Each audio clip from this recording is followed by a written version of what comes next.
tout le monde. Aujourd'hui, j'avais à cœur de vous raconter un autre rêve que j'ai fait au début de ma conversion quand j'ai connu Jésus.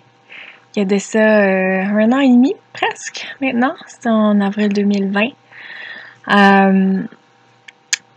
Le Seigneur m'a fait rêver à la loi de Dieu. Et à ce moment-là, encore une fois, souvent, c'est comme ça que le Seigneur a agi avec moi. Il m'a montré des choses qui sont dans la Bible avant que je puisse les lire, avant que j'aie la connaissance, pour que je puisse être convaincue, en fait, que ce qui m'était révélé était vraiment de lui.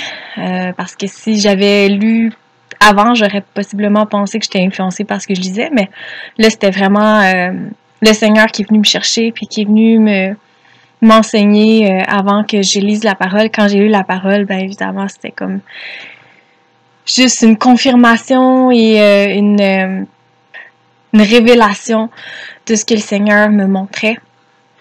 Donc, ça a vraiment contribué à fortifier puis ma foi, même encore aujourd'hui dans les temps d'épreuve. Et donc, quand Paul nous dit que en fait, nous n'annulons pas la loi, mais que nous la confirmons.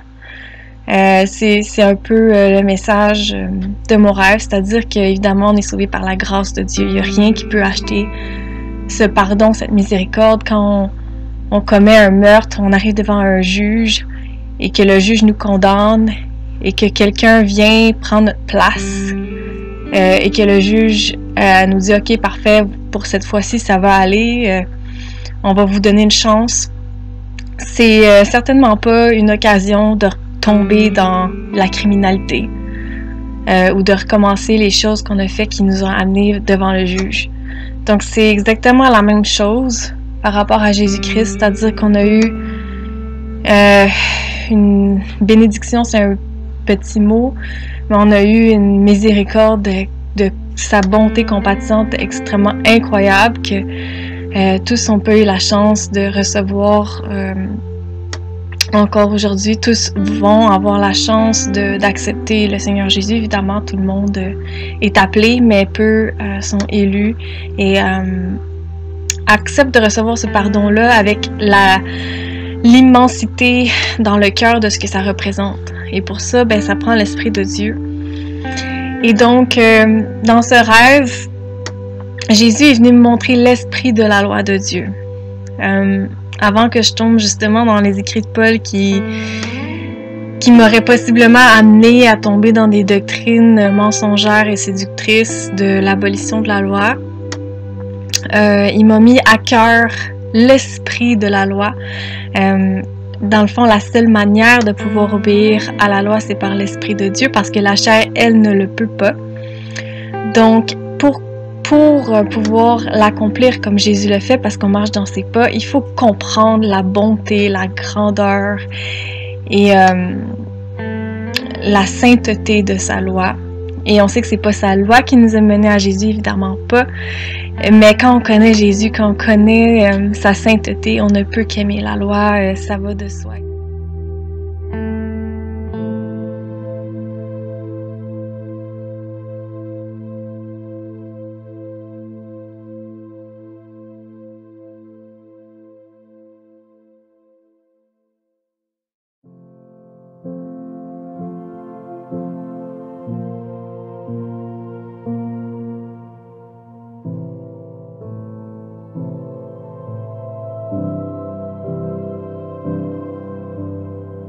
Ce que Paul essaie d'expliquer aux pharisiens qui se justifiaient seulement par la loi et qui n'avaient pas la foi en Jésus, qui n'avaient pas la droiture qui peut seulement venir de la foi. Donc, dans ce rêve, j'étais devant mon employeur. C'est une situation, une genre de mise en scène où je disais un petit mensonge à mon employeur. Je me souviens même pas de ce que c'était, mais c'était une chose assez banale. Et au fur et à mesure qu'on discutait, moi et mon employeur, j'ai commencé à m'embourber dans le mensonge parce que, comme j'avais compté le mensonge, ben je devais absolument, après ça, le cacher par un autre parce que dans la discussion, ça faisait pas de sens, fait qu'il fallait que je fasse un sens avec le mensonge que je venais de prononcer. Et là, je m'embourbais, là, comme dans la conversation. Puis là, c'était vraiment lourd parce qu'il fallait que je me souvienne de ce que j'avais dit, vu que c'était pas la vérité. Fait qu'il fallait que j'ai une bonne mémoire pour me souvenir de ce que je disais. Puis, bref, je m'empiétrais. Jusqu'à un point où j'arrive au pied du mur devant mon employeur. Et puis, elle me prend... dans le fond, elle me prend en flagrant délit. Puis, elle se rend compte que je suis en train de mentir. Et là... Vraiment, le Saint-Esprit m'a montré, il est venu à l'intérieur de moi, il m'a montré la honte. De un, la honte que moi j'éprouvais, et c'est comme si tout était amplifié, je me sentais pas bien, je me sentais coupable, je me sentais honteuse, je me sentais... bref, pas bien, vraiment pas bien. Et puis, ensuite, le Saint-Esprit m'a amené vers mon employeur, et il m'a fait comme entrer en elle.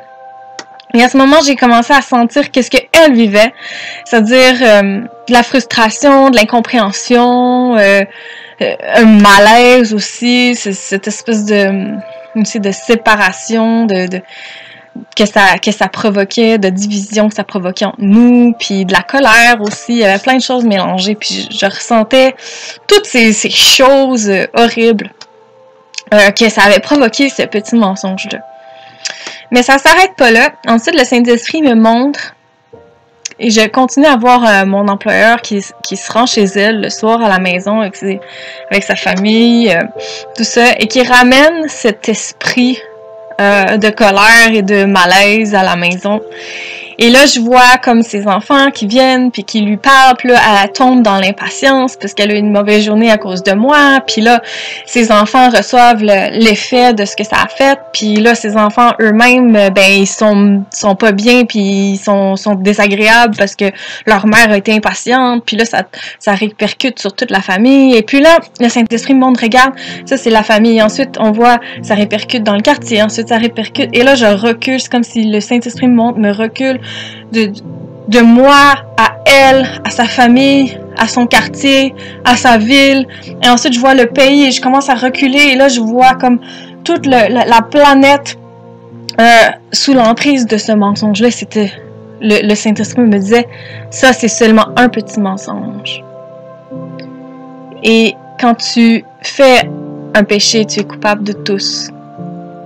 Et c'était pour me montrer comment, du point de vue de notre chair, c'est banal, un petit mensonge, mais du point de vue de Dieu, tout ce que ça l'implique, tout ce que ça provoque dans le monde spirituel, dans le monde, le mal, la souffrance que ça engendre, c'est que ce petit mensonge fait un écho à tous les autres péchés, à nourrir toutes les autres méchancetés, les autres iniquités.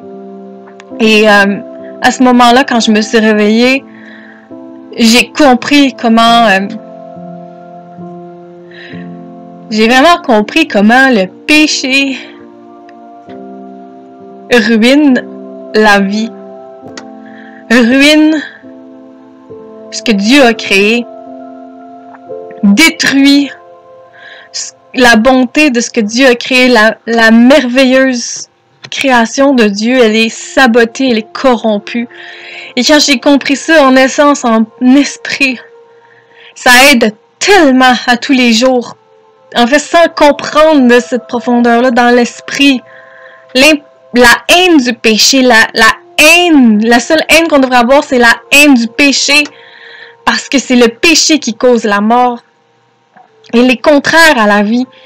Et tout chrétien ou toute personne qui ne lutte pas contre le péché avec la puissance du Saint-Esprit, parce qu'on ne peut que comprendre l'esprit de la loi de Dieu par le Saint-Esprit, n'est pas de Dieu, parce que le péché n'est pas en Dieu. Dieu est saint. Et l'idée n'est pas de culpabiliser les gens, mais l'idée est de leur dire la vérité, parce que c'est la vérité qui nous affranchit. Et on devrait être tous unis dans cette lutte contre le péché.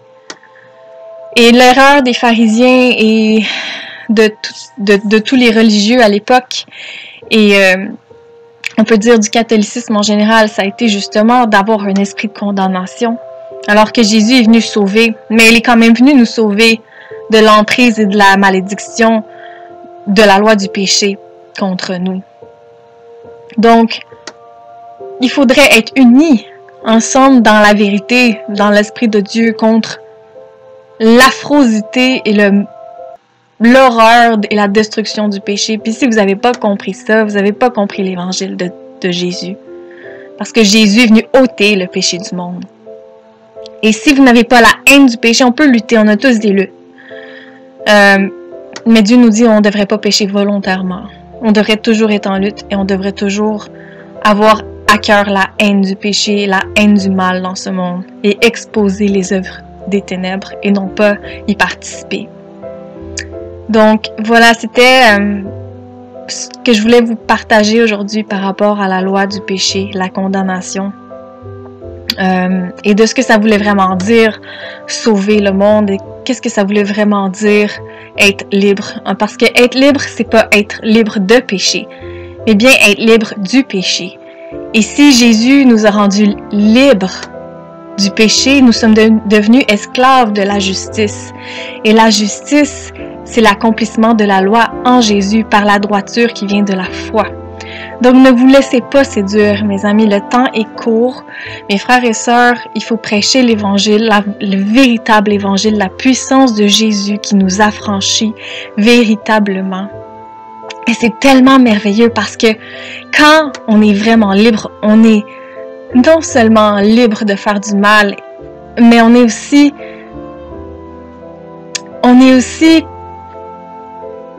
rempli de la joie, de l'espérance et de la gloire, de la sainteté de Dieu. Et le processus de sanctification, c'est quelque chose de précieux, c'est un cadeau. Et on ne doit pas le voir comme un fardeau. Et Jésus le dit, son joug est léger. Et il n'est pas léger parce qu'il veut compromettre par rapport au péché. Il est léger parce que c'est la joie d'être libre du mal et la joie de connaître le bien. Alors, je vous aime, mes amis et mes frères et sœurs, et si vous n'avez pas encore donné votre vie à Jésus, il n'est pas trop tard, il reste encore du temps. Jésus vous aime, Jésus est réel, il est vraiment venu en chair et en os. Il est mort pour nos péchés, nous avons tous péché, nous avons tous été déchus, trompés, corrompus. Et le monde en ce moment est dans une corruption inégalée. On retrouve l'apostasie dans l'Église également. Mais la vraie religion pure et sans tache que Dieu veut, c'est oui nourrir la veuve et l'orphelin, mais croire aussi non, parce qu'on n'est pas sauvé par les œuvres, c'est quand même très important de le comprendre, mais par la foi. Et donc, d'accomplir ces belles œuvres que Dieu a placées pour nous a prédestinés à faire, à travers la foi en Jésus. Il faut donner sa vie à Jésus. C'est pas seulement juste y croire, c'est pas seulement juste se dire « Ah oui, moi j'aime Jésus ».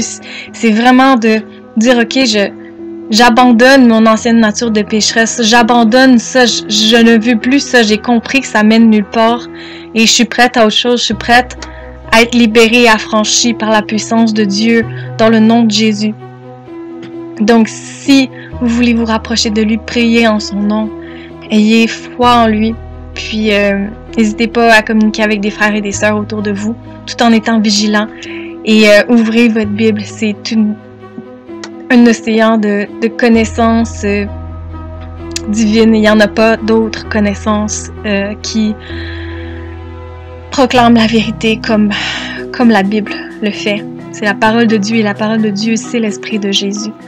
Donc, voilà, c'était la petite exhortation de la journée. J'espère que vous avez apprécié et que malgré les difficultés que ça peut engendrer de lutter contre le péché, vous voyez la grandeur et la bonté derrière ça.